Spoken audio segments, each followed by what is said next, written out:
ফেসবুকে খুব একটা নিয়মিত নন অভিনেতা আফরান নিশো। জাতীয় কিংবা রাজনৈতিক কোনো ইস্যুতেই নিজের মতামত জানান না তিনি। তবে দেশের চলমান পরিস্থিতিতে নীরব থাকতে পারলেন না এ অভিনেতা। 17 জুলাই সন্ধ্যায় ফেসবুকে কোটা আন্দোলন নিয়ে নিজের প্রতিক্রিয়া ব্যক্ত করেছেন নিশো।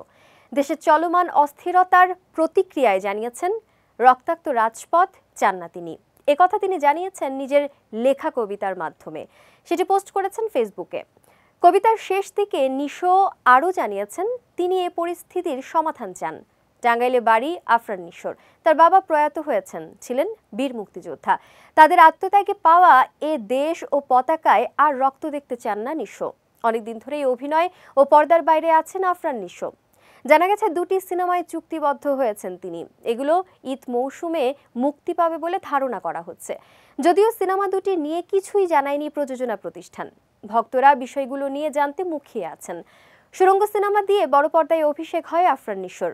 একমাত্র ওয়ালটন এসি দিচ্ছে 1 বছরের রিপ্লেসমেন্ট গ্যারান্টি এবং কম্প্রেসারের 10 বছরের গ্যারান্টি। সিনেমায় তাকে ভালোভাবেই নিয়েছেন দর্শকরা। সুরঙ্গ হয়েছে ব্যবসা সফল। পরের সিনেমায় যেন দর্শকদের প্রত্যাশা পূরণ করে সে লক্ষ্যেই কাজ করে যাচ্ছেন নিশো। আড়ালে থেকে নিজেকে প্রস্তুত করছেন। এরই মধ্যে চুল বড় করে চরিত্র ধারণ করার চেষ্টা করছেন বলে মনে করছেন অভিনেতার ভক্তরা।